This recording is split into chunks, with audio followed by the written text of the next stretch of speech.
Before we get started, let's take a look at our agenda for today.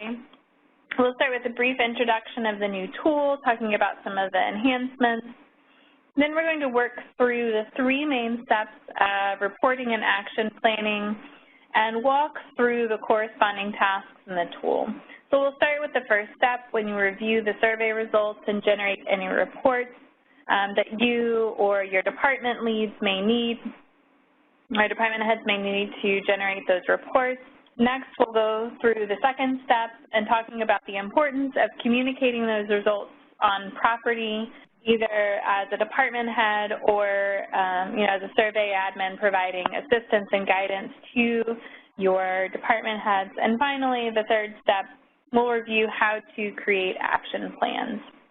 Now, before we go and close our session today, we'll review the available support and additional resources as well as talk about some important next steps. So let's get started and talk about the new tool. So the new tool will be used to complete the same tasks that you've completed previously during reporting and action planning, such as viewing your results, running custom reports, and creating action plans. But the functionality in the new tool is streamlined and a bit more intuitive than the previous tool. And several of these enhancements and changes in the tool include a main dashboard feature that provides a quick and easy summary of your results, so you get all of that information at a glance. Also, you're able to compare more than one benchmark at a time. So, in fact, you're able to compare up to 3 benchmarks at once. There are robust export and download options, including PDF, Excel, as well as a new PowerPoint export option. There's simplified action planning, as well as this year there will be an update to the scoring methodology, so how the engagement and driver scores are being calculated. And we'll highlight this new functionality as we go through the tool and the steps and processes, but just wanted to call that out before we get started. So let's go ahead and get started with the first step of the engagement survey reporting, reviewing the results and generating the report. And we'll talk about what this looks like in the new tool. So as you'll know, the first step in reporting and action planning is actually getting your results. So you will log into the reporting and action planning tool. And for those of you who have been using the previous reporting and action planning tool, your credentials will carry over. And you'll have the same access in the new tool as you do today. So if you were set up as a department head for a specific department in the tool today, then you'll have that same access in the new tool. Similarly, if you're a survey admin for a specific property, that access will then be transferred over. Managed properties will log in using the engagement survey reporting link in MyHR, so the same way you log in today. And then for franchise properties, you'll receive a direct link with a username and password, and the link will be also available in the user guide that's provided on MGS. So our survey administrators will automatically have access to the tool at launch, and as well as any department heads that are currently set up in the old tool. Survey administrators will then be responsible for giving access to anybody else on property who needs access to the tool, like the general manager or any other department managers or department heads. And this can be done using the admin functionality in the reporting tool, and we'll be posting a job aid on managing permissions on MGS before the launch of the tool, so any survey admins can take a look at that job aid and become familiar with it. And this job aid will walk you through the steps to give access to the department managers.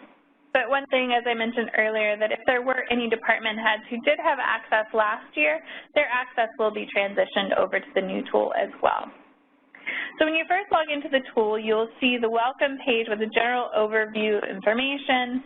And to enter the reporting and action planning tool, you can either click that green arrow button or the engagement heading. And this will take you to that new main dashboard for either your property or your department, whatever you have access to.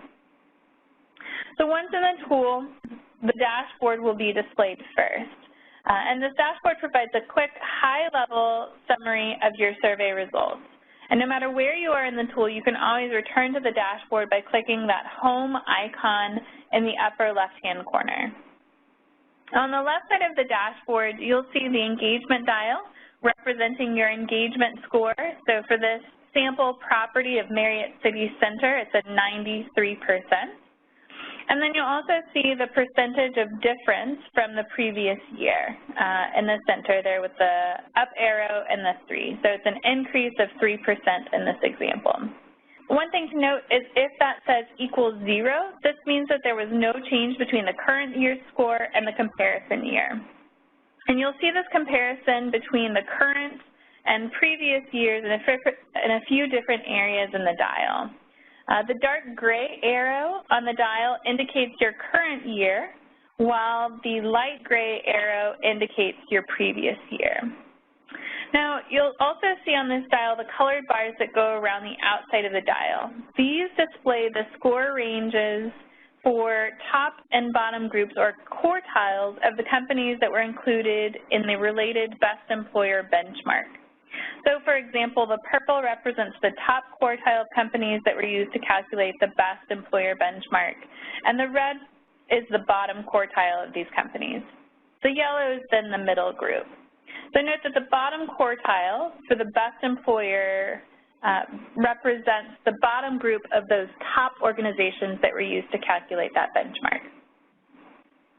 Next to the engagement dial, you'll also see your participation rate, and this is sometimes referred to as the response rate, and it's the percentage of associates within your group that completed the survey. On the right side of the dashboard is a summary of the engagement drivers as well as the action planning index, and these will show you the percent favorable that is for that particular driver and index, as well as the trend. So the comparison, positive or negative to that comparison year. So did you go up or down? Or, here you can see for pay, there was no change. On the right side of the screen is the export menu. And you'll see this menu throughout the tool. And based on where you are in the tool, you'll see up to 3 formats to export your results or custom reports. And we'll talk about these a little bit later, but essentially there are PDFs, PowerPoints, as well as Excel exports. Now, while you're reviewing your results on the dashboard, you can modify the view by using different filters. The time frame filter allows you to pick the time frame you would like to review, as well as the year to which you would like to compare it to. You can also narrow down your results by using the group filter based on your level of access. So if you have access to more than one property or multiple disciplines at your property, you'll see those options under the organizational filter here on this pop-up. And this will allow you to view your results for a single property or business unit or combined properties or business units to which you have access. You can also use the personal section of the filter to narrow down your results by certain demographics such as generation, job status, and tenure. And finally, the benchmark filter you can see by clicking this purple box with the arrow in it.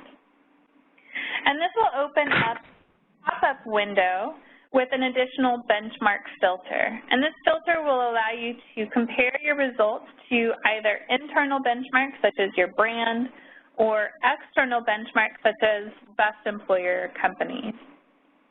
And you can see the engagement dial has an additional purple arc over it in this pop-up window. And this additional arc is what's representing the selected benchmark. So here we selected Best Employer North America, and it's showing up on the outside of that dial. And as I mentioned earlier, you can select up to 3 benchmarks at a time to compare to. But we'll talk about this in a little bit more detail in just a minute. Now also in the tool, if ever you need a refresher on the purpose or timeline of the engagement survey, information about how to interpret your results, or how the scores are calculated, you can take a look at the Background tab, which is located at the top of the screen within the tool. And this will give you some of that additional information. As you know, your main task in the engagement survey reporting and action planning process is to review and analyze your results. So let's take a look at how that you can do this in the tool. So after viewing the summary of your results on the dashboard, you'll probably want to take a look at these results in more detail, as well as run reports either for yourself or potentially your property leadership. And to do this, we're going to take a look at the reports page, which has two options, detailed results and custom reports. So let's take a look at the detailed results first. On the detailed results page, you're able to conduct a more thorough review of your survey results, including viewing the results at the item or question level. And this is letting you look at the score for each question from the survey. Now, to start your review, you'll notice that this page has the same filters that we saw on the dashboard. You can filter by year, you can narrow down your results by a group or a certain demographic, and you can also compare your results to internal and external benchmarks. Additionally, you can export your results in one of several formats, as we mentioned previously. Now, on this page, your results are broken down into different sections. So the first section being your engagement score, your engagement index, then it walks through the drivers, and finally the standalone engagement questions and participation rate. Now, this screenshot here only shows the engagement section, but you can expand each section to see the specific questions that fall under each category by clicking the three dots with an arrow in that gray bar there. Now, next to each index, driver, or question, you'll see the score displayed as a two-color graph, which represents the percent favorable, and this is the percentage of your associates that answered agree or strongly agree. For this example, you can see that the percent favorable for the overall engagement driver is 93%. You'll note that the comparison year's results are below the current year's results. And you can see the actual score there to the left of the bar, or you can also hover over that bar below the current year and it'll show you the score as well as a pop-up. However, for a more detailed breakdown of the results, you can change this graph to display the results in a multicolored graph, where one color represents each response level. For example, the red section will represent the group of employees or associates who responded 1, strongly disagree, or disagree a 2. And when you do this, as we see in this example, showing the expanded quality of life at work driver, the score is broken down to display the percentage based on the 6 response scale, with the purple representing employees who answered a 5 or a 6, so that's strongly agree or agree, down to employees who answered with a 1 or a 2, that's so the strongly disagree or disagree. Now, as I mentioned a moment ago, the benchmark filter is also available at the top of the page. On the detailed results, you can select an internal benchmark, such as your brand, or an external benchmark, such as best employer, and the comparison difference will display on the right of each question. Now, here's a screenshot showing the expanded quality of life at work driver, and the difference on the right is the percentage difference between your score and the score for the selected benchmark. In this example, it says plus 15 overall, so that means your score was 15 percentage points higher than the benchmark.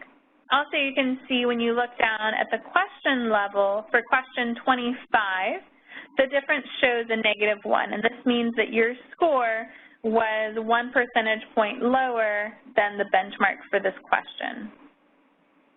Now remember, for this, you can select up to 3 different benchmarks at a time, and then those will continue showing up to the right of your current score. Now the custom reports page then lets you customize your results based on your needs and create reports with data, selecting specific questions, drivers, or indexes. To customize the results, you can begin by selecting the time frame or group filters, as we've already seen in the previous pages and sections. And remember, these filters will display and help you narrow down your results based on this selection. However, on this page, you can also customize your results with a new filter called Report Category. And this filter shows similar categories as the group filter, but selecting one of these categories will isolate the data and display the results specific to that category, such as a demographic like generation or job status, or even a specific business unit for those of you who have access to multiple properties or disciplines. So please take note that this is where you will run your reports for full and part-time employees if needed. In the old tool, these were your standard reports, but you can quickly run these breakouts and reports using this custom reports option. You can also scroll through the different drivers and indices on the right and select which ones you would like to include, such as the overall score, or you can also just select specific questions. And as you make these questions, the items will display at the bottom. And on each of these items, you will see the option to download a single image of the item if you want. One thing I will note is that on this page, the colors are slightly different, so strongly agree. On this page is now a blue color, whereas on the other page, it was a purple color. So just so you're aware, as you're switching to these custom reports, the colors do change slightly. Now, once you've made your selections, you can then generate a report. Now, as we have seen on the other pages, the export menu is in the upper right-hand corner. And you can click on which report you would like. So on the custom reports page, there are 3 possible formats to export: the standard PDF, an Excel format, as well as a PowerPoint.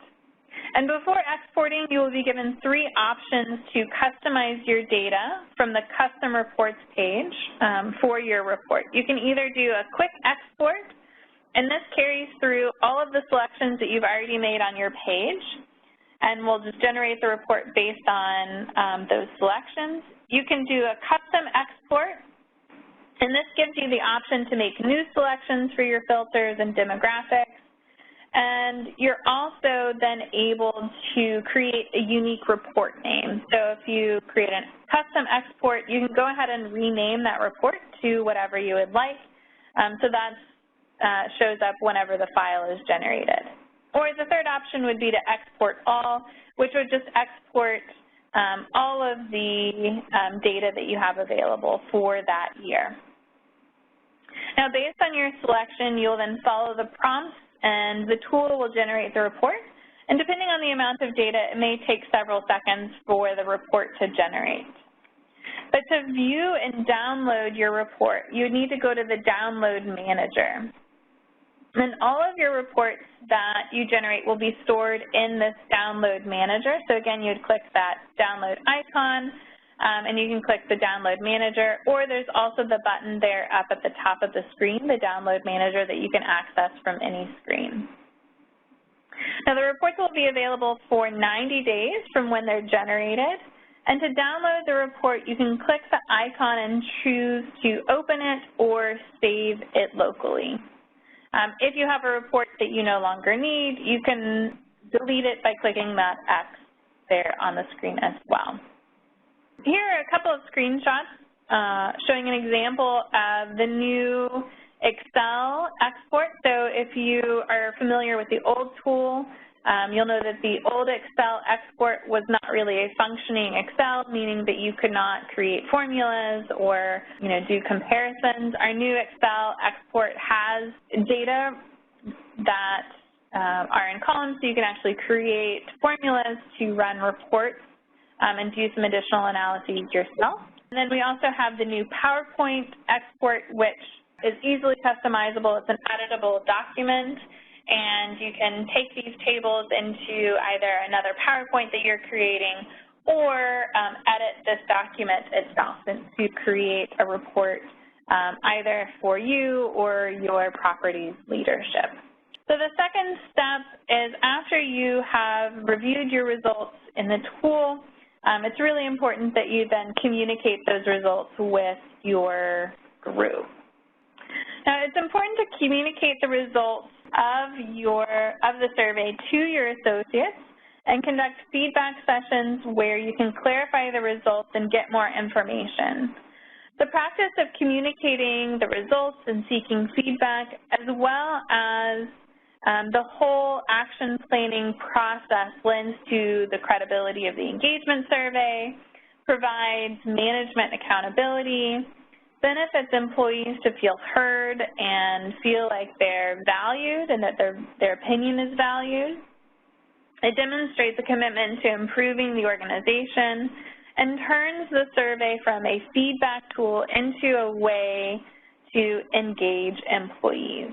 Department heads, it's really important that they share the results from the engagement survey with their team and solicit input from their associates. And the survey admins or the HR generalists can assist if circumstances warrant support. However, as a department head who's delivering these results, it's important to not assume that you know what lies at the heart of the problem. So make sure that you review the engagement sustainers in advance of your feedback sessions for potential ideas about what to include in an action plan, and these are available within the action planning section of the tool. And then as you're having those discussions with your team, you can think back to what those sustainers might be to help guide that conversation. Now, to help conduct the feedback sessions, you can refer to the engagement survey reporting toolkit that's available on MGS. These resources for the new tool will be posted in the next week or so before the new tool launches. But these have been updated to reflect the new tool and include recommendations for conducting a feedback session, a presentation about making the most of your results, a template for giving a feedback presentation so you can use this PowerPoint template and pull in your results and your team's information, as well as a template for a flyer to post at your property in addition to other resources. And this toolkit will be available on MGS, and you can use the keyword search Engagement Survey Reporting Toolkit, or ES Reporting Toolkit. Now, after you conduct your feedback session, so sharing information about your current scores and gathering feedback about, how the team feels and why maybe they responded a particular way, you'll move into the action planning space. So let's take a look at that. So action planning is a critical piece in the overall process, and sometimes it can be overlooked when the focus is only on the engagement survey results and the drivers. But a study that we have done looking at Marriott's engagement survey data, we've found that a 1-point increase in the action planning index is associated with a 0.5-point increase in engagement. So essentially there is kind of a leading indicator. So as we see an increase in action planning one year, we typically then see the following year an increase in engagement. So as you can see by the illustration on the right, it's important to communicate and take action on the survey results. So the data in this graphic represents numbers from an actual study that we did with Marriott data over a 4-year period. And you can see that the highest engagement scores were for groups that both communicated the engagement survey results and then followed up and took action to achieve the best results. And then the lowest scores are for those who did not communicate nor take action. And you should translate your survey results into a specific action plan to sustain or improve engagement. In addition, action planning should be a year-long activity, not just a once-a-year thing. So you may have a dedicated meeting to talk about your action plan, but it's something that you should continue to work on throughout the year and communicate throughout the year. So keep in mind the action planning process and next steps are really driven by your region. You should receive a communication from your region's HR leadership regarding the action planning deadlines and guidance, and should follow this guidance when creating and submitting your action plan. Now, when you are creating your action plans, we have several best practices that you should keep in mind. First, be realistic given your available resources. For example, new uniforms for everybody in the department all at once may not be very feasible, but you may decide to consider one new uniform a month until the needs are met. Additionally, be specific in your action plans and set timelines to maintain progress. So just like with goal setting, you want to set a SMART goal, something that's specific, measurable, and that it's very targeted. Focus on high priority issues that you can control. Establish clear expectations with your associates. And then throughout the year, communicate progress with your associates on a regular basis. So how do you decide which items to take action on? As we mentioned earlier, there are a few things that you can look out for. Remember that whenever you're looking at your results, you should look for year-over-year changes and comparisons within your group. Like in this example, which shows a decrease for the personal growth and teamwork drivers. Additionally, you can also compare your scores to internal and external benchmarks. Like in this example, which shows a 1-point difference for question 25 on the quality of life at work driver.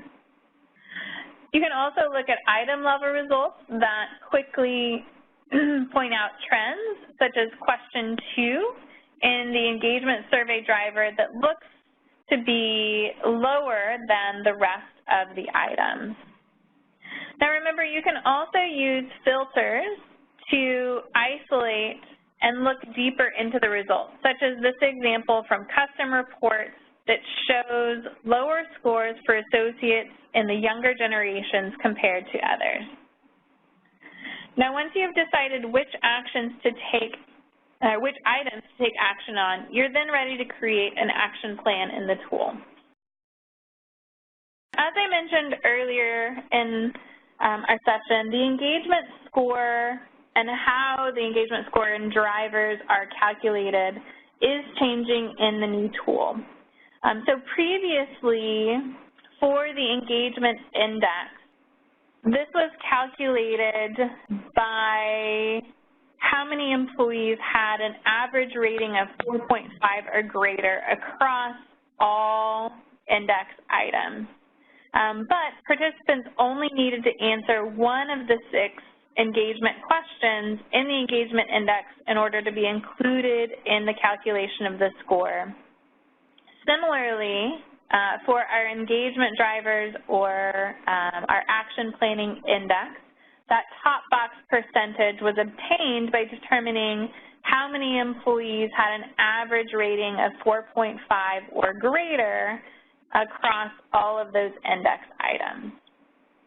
In the new calculation for the engagement index, Participants must answer 3 of the 6 questions with at least 1 response to each of those sub-dimensions in the engagement index. So if you'll remember, the engagement index is made up of 2 questions around how likely are you to stay within the organization, 2 questions around are you likely to say good things, are you inspired to say good things about the organization, and then 2 strive questions. So does the company inspire you to work harder?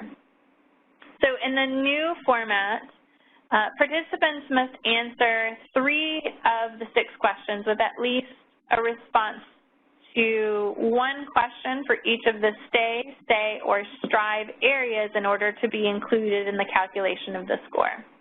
For the engagement index, the engagement score is still calculated by looking at how many employees had an average rating of 4.5 or greater across all of those questions. So the engagement index is changing in terms of who is being included in the score calculation. For the engagement drivers, however, how we're calculating the score is changing. The top box percentage this year will then be obtained by determining the percentage of responses that were 5s or 6s. So this is the strongly agree or agree for that specific index. So let's take a look at an example. So here for an engagement driver, we have 3 questions and 4 employees on our team who have responded. In this example, for the previous calculation of the score, we would take an average of each employee's responses and then determine what percentage of these associates had a 4.5 or higher. So in this example, 2 of our 4 associates had an average rating of 4.5 or higher, so our driver score would have been 50% using the old methodology. Now, with the new scoring methodology for the engagement drivers, we're looking at the percentage of responses that are 5s or 6s. So across these questions, we have a total of 12 responses. 8 of those responses were 5s or 6s. And so our driver score is a 67% using the new scoring methodology. So there's a slight change in how these engagement drivers and the action planning index is being scored. It's a bit more intuitive. For the drivers and the action planning index, this is the same way that the questions have been scored in the past. So now those are similarly aligned to the overall driver score for the engagement drivers and the action planning index. And then remember, the change for the engagement index is just about who's being included in that calculation. But the engagement index still is scored by calculating the average rating for each individual and looking to see who's a 4.5 or greater. And the reason this is important is because in the new tool, we are transitioning over your last 2 years of historical data.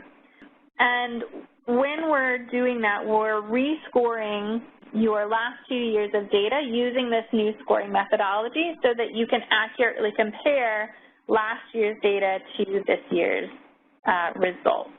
If you do see some slight differences in terms of what you remembered your scores being last year to what's in the tool, it's because it's using this new scoring methodology.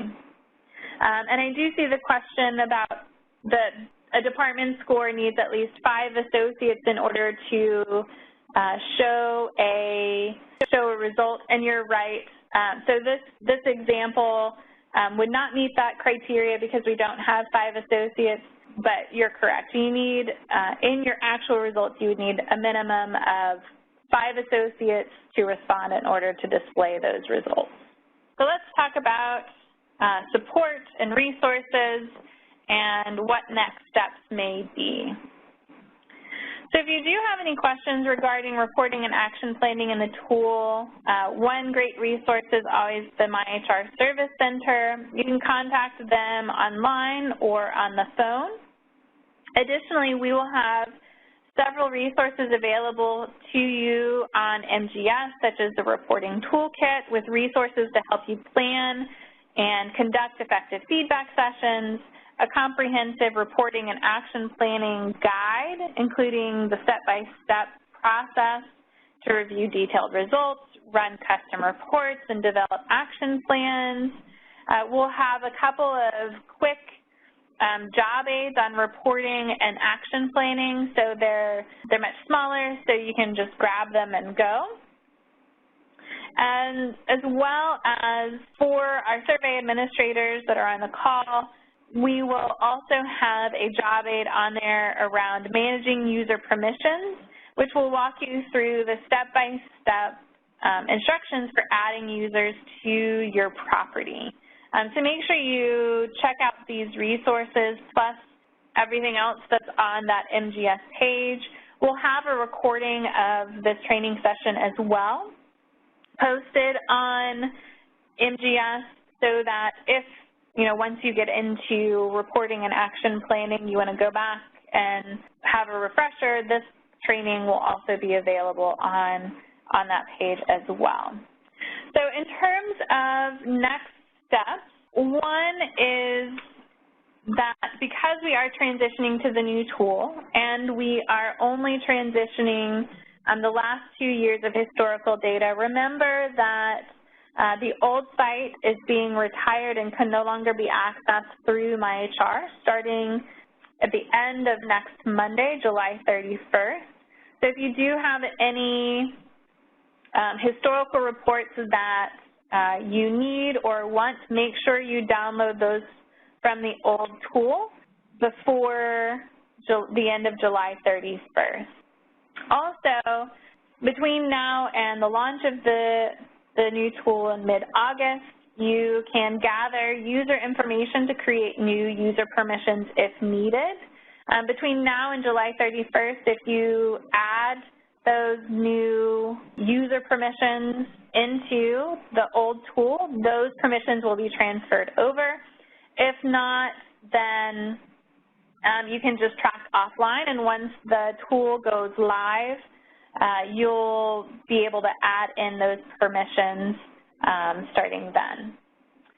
Also, once the resources are available on MGS, which should be in the next week or so, start familiarizing yourself with these resources. And then after the results in the tool are launched in mid-August, you can make sure you review your dashboard, review your detailed results to look for comparisons and trends, create any custom reports that you might need for yourself or your leadership on property. And then don't forget that it's really important to create your action plans, but also communicate the results with your teams. And then throughout the year, remember this is an ongoing process, so it's not just the one time of year that you communicate your results and create your action plans, but throughout the year, communicate the progress to associates, follow up on those action plans, and really share how you're doing and what your efforts are. So, thank you for joining us, and have a wonderful day.